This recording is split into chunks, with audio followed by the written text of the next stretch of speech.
Democratic Congressman Jason Crow appeared on Fox News, and I want to play some of this for you. Specifically, the parts I'll show you relate to him defending vice presidential candidate Tim Walz in the wake of this constant, repetitive line of attacks against him relating to his military service. And MAGA saying two things. First being he abandoned his unit right when they were being deployed to Iraq.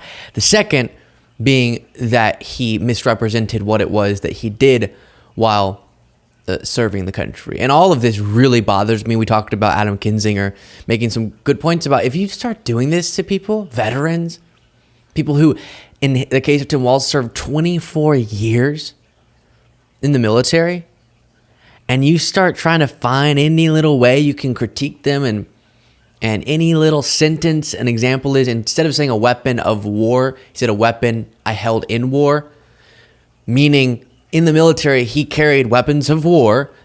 Two words were a little bit incorrect one time years ago.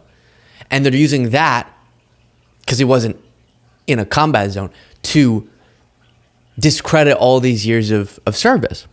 And you start doing that to people, you're disincentivizing people with the type of character that we want getting into politics. And that's really dangerous. But here, Jason Crow does a nice job of shutting down these talking points and bringing back to focus the important takeaway. Okay, joining us now, Colorado Congressman Jason Crow. Congressman, welcome. And to both of you, thank you for your service, because both of you have worn the uniform, and we appreciate that beyond your congressional service as well.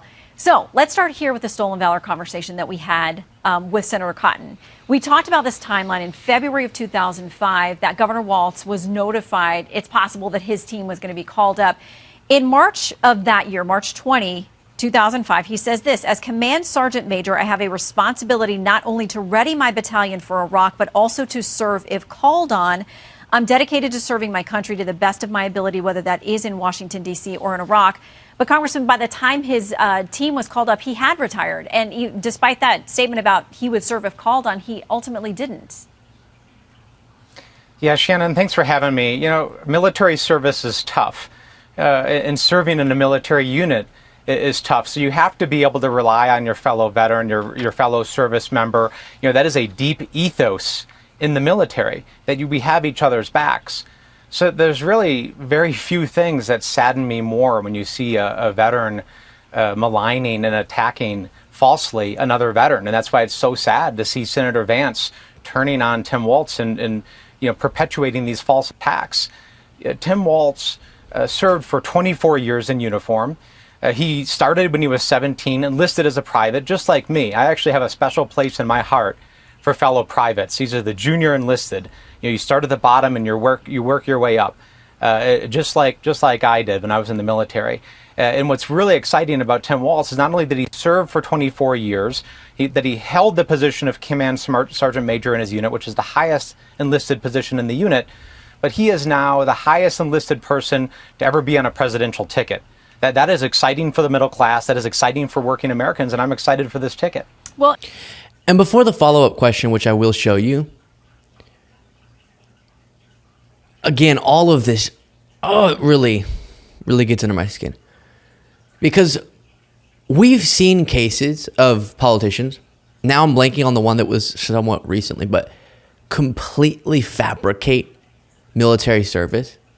And people out in the world completely fabricate. That's stolen valor. And to be levying such a harsh, severe term against someone who has legitimate valor and should be respected for his service seems so against the pro-veterans rhetorical stance that Republicans pretend like they espouse. And again, behind the scenes, after you've served 24 years, people are acting like he knew they were going to go to Iraq, and so he went, I'm out, right as he was planning to stay longer. But he had planned his life around, all right, and now is about the time I'm going to retire from the military. And after he'd already made that clear to his unit, there were rumors that his unit would go to Iraq potentially, but nothing was clear. So he's just going to wait, continue putting his future plans on hold, not knowing, is this Are these rumors going to be going around for years? What's going to happen? And so before formally they were notified that they would be going to Iraq, he'd already requested to retire. It was accepted, and then he retired. And to twist that into he abandoned, and some people are trying to blame him for deaths that happened within his unit. Ooh, it's so low character. We are getting so close to one of the most important elections in history. If you appreciate the work that's being done in this important political moment from this show, and you want to support it in an easy, free way, you can do so by clicking the subscribe button. Thank you so much. Back to the video. Here's the follow-up. Well, and you talk about, though, the reliance that men and women in uniform have to be able to have on their fellow brothers and sisters. But there are National Guardsmen who served with him in that period who felt abandoned by him, the man that was supposed to command and take them forward. They're now speaking out saying they did feel like he left them behind. No, they are not, Shannon, just to be very clear. Overwhelmingly, the people that served with Tim Waltz but there are a couple of said that he served with distinction. Yeah, and military units are like families, Shannon. They're like families, right? Your brothers and sisters, and they don't always get along. People have personal grievances. People are angry at each other, and it's very sad to see that. I don't know what's motivating these folks that have spoken out. I'm sure there's some kind of personal grievance there. But overwhelmingly, people who serve with Tim Waltz know what type of person he is. Even those who are Republicans, even those who said that they're not going to vote for him, said that he served with distinction. That's the true story here. His record is very clear. And it's very exciting that we're going to have the most senior enlisted person on a presidential ticket in American history. That is a monumental thing. Yeah, just fantastic job there from Jason Crow. I've been spending a lot of time, and it just degrades my day, in online right-wing spaces trying to understand, deciphering fact from fiction and understand what the attacks are, what is based on a kernel of truth, what's not. And the thing that was referenced there from Shannon Bream is I've only heard from one. She said a couple. I don't know if there are a couple, but I've heard from one in an interview, person he served with, disparaging him in this way, or at least expressing his belief that he felt abandoned by Tim Walz at that juncture. But then you have others coming out, as was mentioned by Crow, who also served with Walz, saying, whoa, whoa, whoa. One guy, I think we might have watched on the bonus show, I can't remember. One guy saying, I'm a Republic. I don't want Walz to win here. I don't like his politics. But these attacks are baseless. And explaining sort of the timeline that I mentioned to you previously. And people should respect the time he did put in. So much longer than 99.9% of Americans. And maybe on a personal level, one of the people in his unit did feel like he should have stayed longer and has carried that with him. And you combine that maybe with a MAGA ideology and you get him speaking out. Again, we don't know. But for all of these people completely outside of the context of this situation, what might be a personal situation, to then jump to stolen valor and he's the reason that people in his unit were killed because if he was there, I guess something different would happen. When it's clear before they were formally notified, he had requested after decades of serving, and he could have gotten out way earlier, right? But he chose to stay as long as he did. So point is, this is yet another example of an attack line that I don't think resonates with those key swing voters. I think people are grossed out by these sorts of attacks.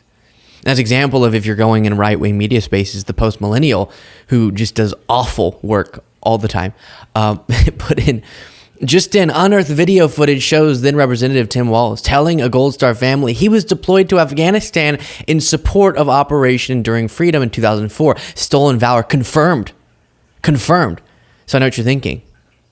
Here we go. What did he say in this video? Let's see. And both of you, with your keen understanding of how this works, especially from National Guard families, I can tell you this, having been one of those that came back, we were in support of OEF, but sitting in there with OIF veterans, when we came back, they showed us the horse whisperer and told us to be nice when we went home. And that was the extent of it. That was in 2004. Now, I'm proud to say that because of the people sitting in here and people who came before me, things have changed over the last 4 years. They have not changed enough. But Mr. Kennedy is following and moving something forward that the late senator from Minnesota, Senator Wellstone, advocated so clearly: mental health parity, and this issue of destigmatizing mental health, of understanding. And I, being in there and knowing as a first sergeant, know exactly what you're saying, and watching as people aren't trained on this, that there's a discrimination that goes against a soldier who has the courage, the fortitude, and, as you said, the insight to admit this. So there's a couple things I want. You know what's so annoying about that? As you can tell, it wasn't at all a misrepresentation of his service. But so many people, what, 70, 80% of people scroll by this, read that description and go, wow. And I bet that video shows it, and they keep scrolling. And then now they have this belief about Tim Walz. He was deployed in support of Operation Enduring Freedom. That wasn't a lie. He didn't say that was to Afghanistan.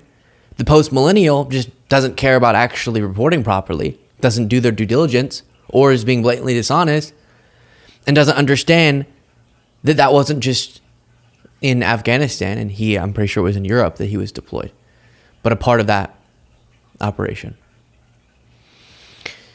But again, how many people see that, read it, just in on a video? Wow, I don't have time to watch the video, gosh.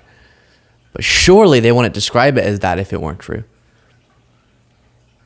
And then think about how just, it is that they're including that video, and people are mostly of their followers thinking, oh yeah, terrible guy. As the video reveals, he's not inaccurately presenting his service. And he's talking about something so important. It actually shows what he was up to when he was Congress, how his service inspired him to then go into Congress and do work for veterans in part. Here talking about making sure we take care of the mental health of our veterans. And they're wanting people to focus on these bonkers stories so they don't respect his service, and so they don't focus on incredible moments like this one. Look, this one's personal for me. This one's personal for me about IVF and reproductive care. When my wife and I, my wife of 30 years, because yes, we share family values, we just make our own damn choices about our family. But when we wanted to have children, we went through years of fertility treatment. And I remember it was like it was yesterday, just waiting for good news. And then the phone would ring and you would be tensed up, and then you would hear that the treatments had failed. It would blot out the sun, that you just wanted something so beautiful and so simple to have a child. And then one day, and it wasn't by chance, when that news came and we welcomed our daughter into the world,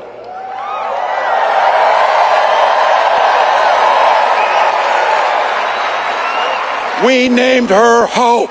We named her Hope. I'm not crying, you're crying, so.